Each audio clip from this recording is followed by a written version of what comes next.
नमस्कार। संस्कृत भाषा शिक्षण में आप सबका हार्दिक स्वागत है। पूर्व पाठों में हमने आत्मनेपदी धातुओं के लोट लकार एवं विधि लिंग लकार के रूपों का अभ्यास किया। आइए अब हम उभयपदी धातुओं की जानकारी प्राप्त करते हैं। नमस्कारः। नमस्कारः। संस्कृत भाषा शिक्षणे भवतां सर्वेषामत्र हार्दं स्वागतम्। पूर्वतनपाठे वयम् आत्मनेपदी धातूनां प्रयोगान् ज्ञातवन्तः, तेषां रूपाणि अपि ज्ञातवन्तः एव। इदानीं वयं पूर्वपठितेषु धातुषु आत्मनेपदप्रयोगे विधिङ्लकारस्य लोट्लकारस्य च अभ्यासं किञ्चित् कुर्मः, तस्य अनुस्मारणं किञ्चित् इदानीं कुर्मः। इदानीं वयं पूर्वपठितानाम् आत्मनेपदी धातूनां लकारद्वयस्य अभ्यासं कुर्मः। विशिष्य तत्र लकारद्वये तन्नाम विधिङ्लकारे लोट्लकारे च कथं प्रयोगः भवन्ति किञ्चित् स्मरामः। उदाहरणं यथा छात्रेषु दुर्भावनाः क्षीयन्ताम्, निस्वार्थभावनया भगवन्तं सेवन्ताम् इत्यादि वाक्यानि लोट्लकारस्य वाक्यानि एव। अत्र लोट्लकारस्य प्रयोगः अस्ति। विधिलिङ्लकारे यथा सर्वे छात्राः उत्तीर्णतां लभेरन्, सर्वे छात्राः सत्यं भाषेरन् इत्यादि वाक्येषु विधिलिङ्लकारस्य प्रयोगः कृतः अस्ति। एतावत् पर्यन्तं वयं ज्ञातवन्तः यत् संस्कृतवाङ्मये केचन धातवः आत्मनेपदिनः सन्ति, केचन धातवः परस्मैपदिनः सन्ति, केचन धातवः उभयपदिनः अपि सन्ति। तेषां धातूनां विषये वयमद्य विस्तृतज्ञानं प्राप्स्यामः।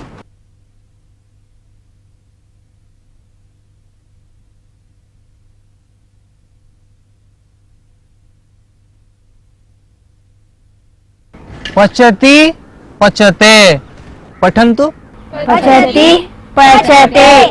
अनयोः यद्यपि रूपभेदः अस्ति किन्तु अर्थभेदः नास्ति। अन्यत् एकम् उदाहरणं पश्यामः।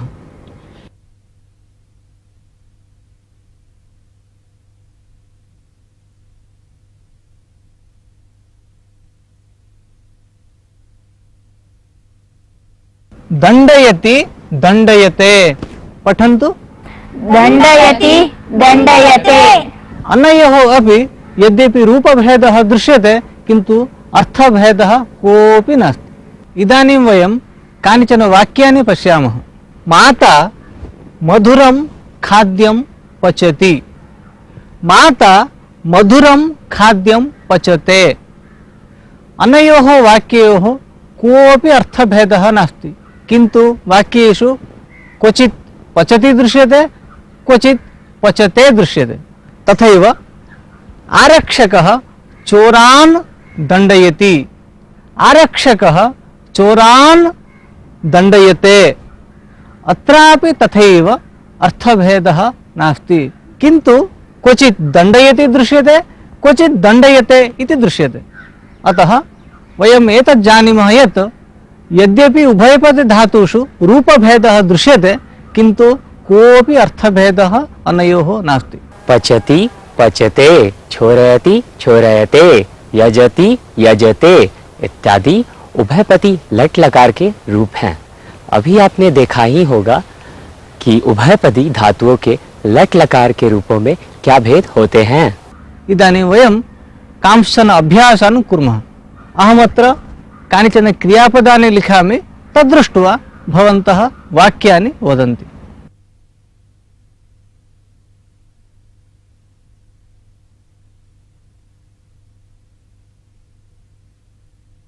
यजति यजते,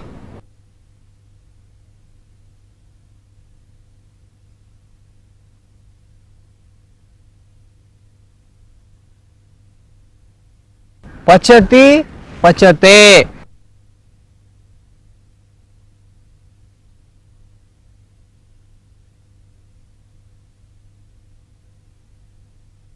करोति कुरुते।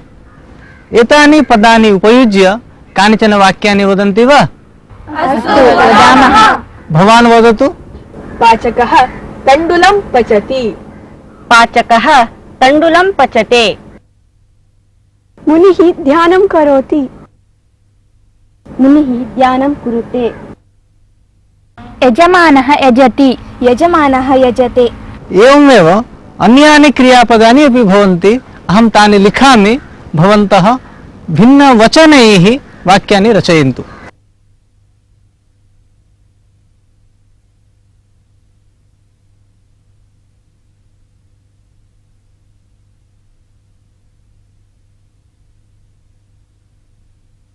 चिनोति चिनुते।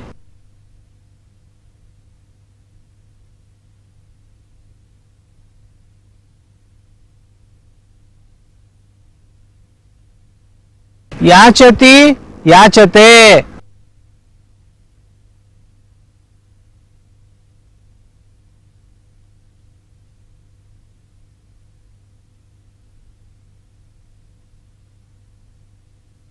जानाति जानीते। तनोति तनुते।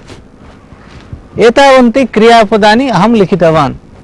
एतानि क्रियापदानि उपयुज्य भवन्तः भिन्नभिन्नवचनैः वाक्यानि रचयन्तु। भवान् वदतु। सः व्याकरणं जानीते। सः व्याकरणं जानाति। वयं पुस्तकानि याचामः। वयं पुस्तकानि याचामहे। भवती पुष्पं चिनोति। भवती पुष्पं चिनुते। सज्जनाः परोपकारं कुर्वन्ति। सज्जनाः परोपकारं कुर्वते। त्वं जानासि। त्वं जानीषे। वयं विषयं जानीमः। वयं विषयं जानीमहे। उभयपदी लट लकार के रूप को कैसे प्रयोग करते हैं यह आपको विदित हो गया होगा। इदानीं वयम् आत्मनेपदी धातुषु लट् लकारं ज्ञातवन्तः। एवमेव लीट् लकारे अपि रूपाणि भवन्ति। अहं लिखामि, भवन्तः सावधानेन पश्यन्तु।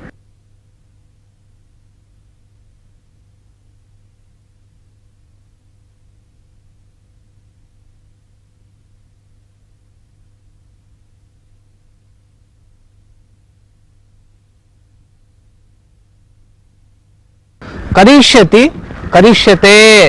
अनयोः यद्यपि रूपभेदः दृश्यते, अर्थभेदः पूर्ववत् अत्रापि नास्ति।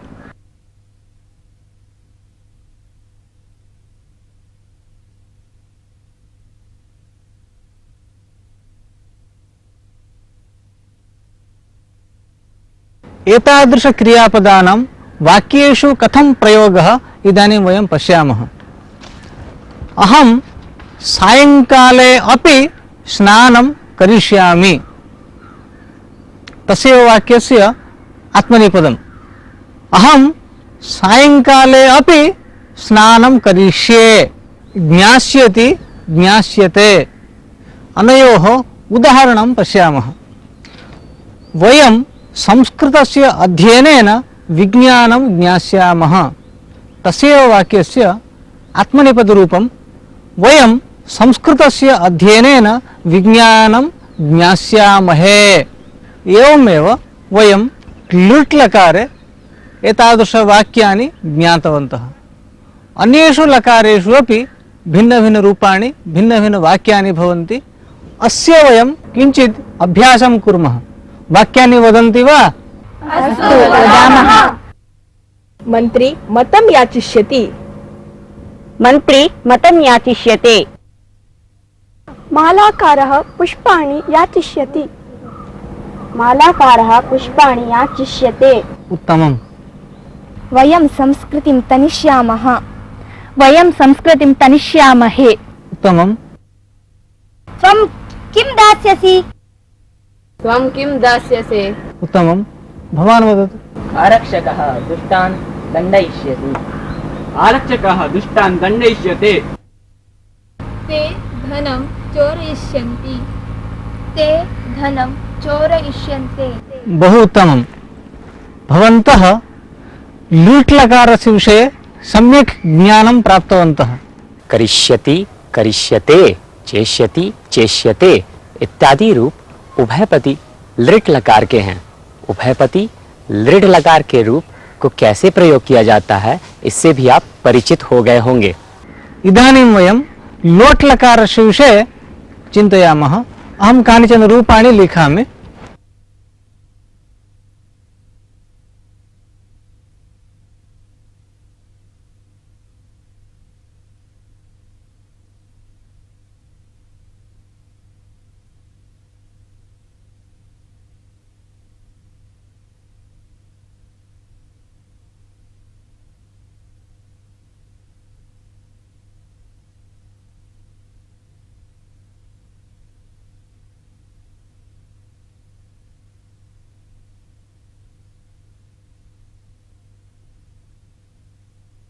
पच्यतु पच्यताम्, दण्डयतु दण्डयताम्।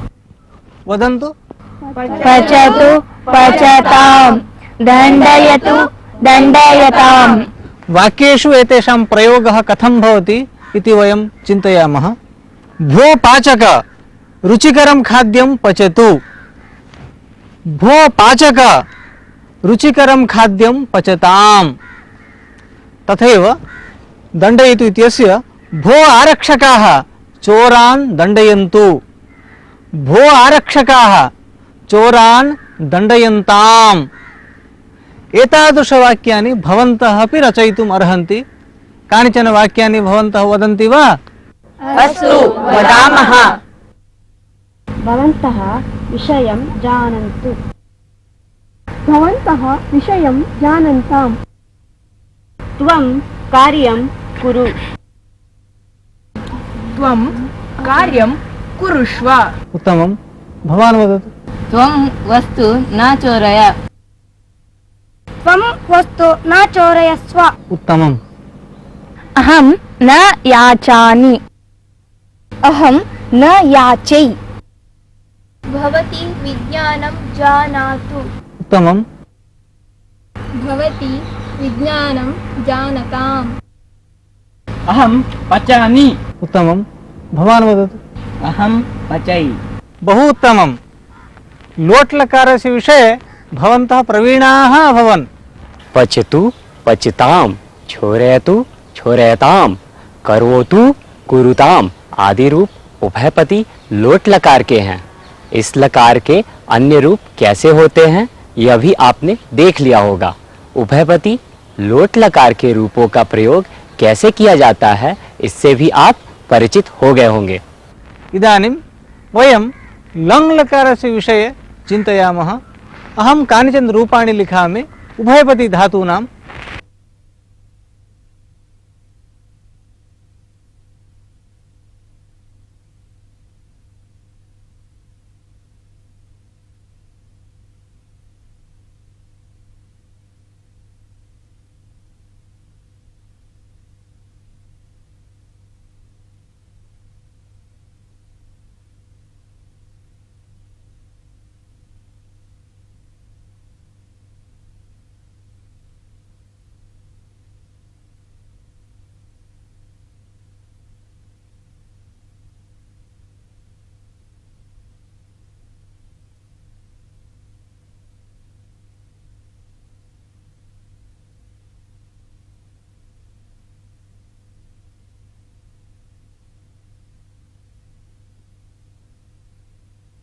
अपचत, अपचत, अचोरयत, अचोरयत, अचिनोत, अचिनुत, अयाचत, अयाचत।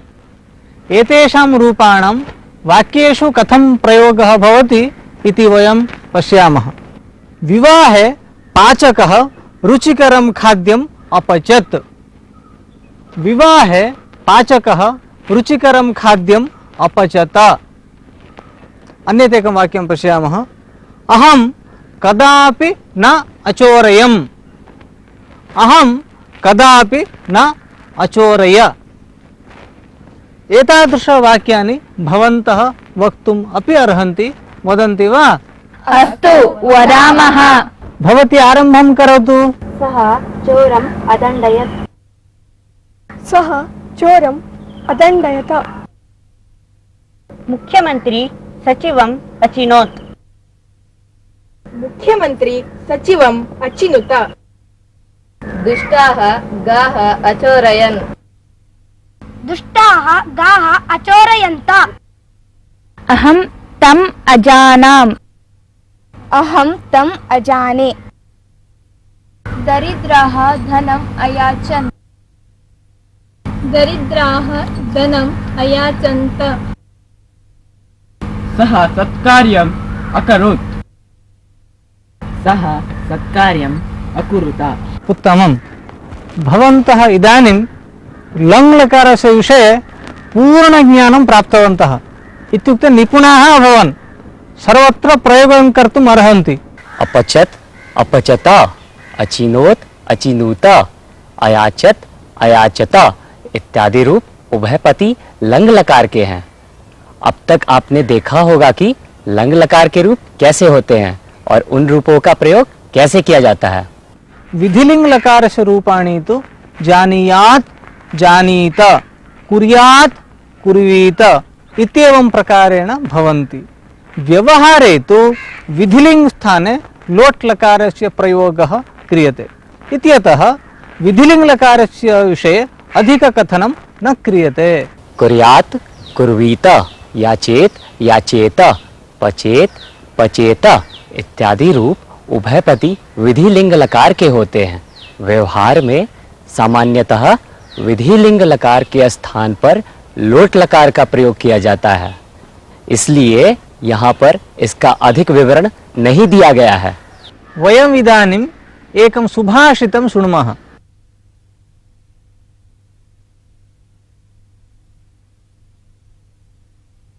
असहाय पुमानेकः कार्यान्तं नाधिगच्छति। असहाय पुमानेकः कार्यान्तं नाधिगच्छति। तुषेणापि विनिर्मुक्तः तण्डुलेन प्ररोहति। तुषेणापि विनिर्मुक्तः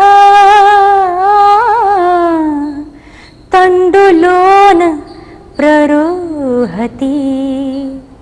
असहाय पुमानेकः कार्यान्तं नाधिगच्छति।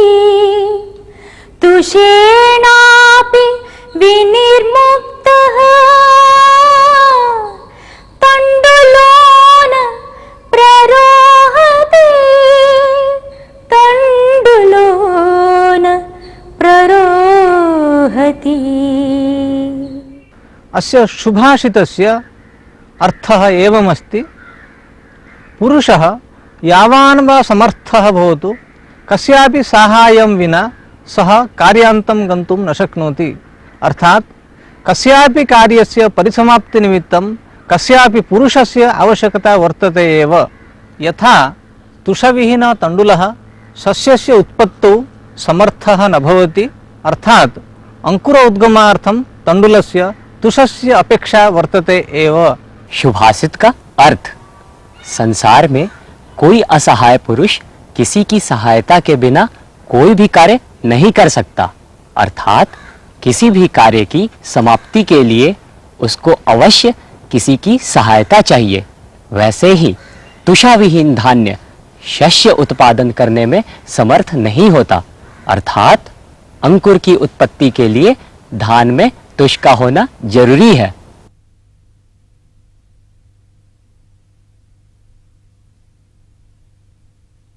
वयम् इदानीम् एकां कथां शृणुमः।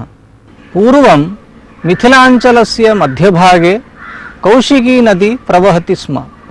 तेषु दिनेषु कौशिक्याः जलौघकारणात् केचन ग्रामाः जनशून्याः अभवन्। बह्व्यः आम्रवाटिकाः शुष्काः सस्यक्षेत्राणि सैकतमयानि च जातानि सर्वे धनाढ्याः निर्धनाश्च गृहाणि परित्यज्य अन्यत्र पलायन्त कस्मिंश्चित् ग्रामे कश्चन वृद्धः कृषकः आसीत् तस्य कुटुम्बजनाः अपि कष्टम् अनुभूतवन्तः ते तु ग्रामं त्यक्तुम् इच्छन्ति स्म एकस्मिन् दिने प्रातःकाले एषः वृद्धः शौचार्थं ग्रामात् बहिर्गतः ग्रामस्य तस्मिन् भागे कौशिक्याः जलौघकारणात् एका आम्रवाटिका शुष्का आसीत् तस्याम् आम्रवाटिकायां पूर्वं ये शतशः वृक्षाः आसन् ते सर्वे अपि वृक्षाः शुष्काः आसन् ते च वृक्षाः कालक्रमेण शाखाविहीनाः त्वक्विहीनाश्च अभवन् तेन वृद्धेन दृष्टं यत् एकस्मिन् पत्रविहीने शुष्के शाखाविहीने अपि वृक्षे एकः काकः उपविश्य शब्दायते एतत् अवलोक्य वृद्धः उपविश्य हस्ताभ्यां स्वशिरः अवलम्ब्य चिन्तितवान् समग्रमेव आम्रोद्यानं शुष्कं जातं वृक्षाणां शाखाः पर्णानि च विलुप्तानि किन्तु अयं काकः अद्यापि वृक्षमेतं परित्यज्य अन्यत्र न गतः किं वयं काकादपि अधमाः जाताः यत्र बाल्यादिकं यापितं यौवनसुखम् अनुभूतं तत् जन्मस्थानं किं वयं परित्यजेम इति एवं चिन्तयन् असौ वृद्धः ग्रामपरित्यागचिन्तनं त्यक्तवान् पुत्रान् पौत्रांश्च उपदिष्टवान् पश्यत पक्षिणः अपि महत्कष्टम् अनुभूय अपि जन्मस्थानं परित्यज्य अन्यत्र गन्तुं न इच्छन्ति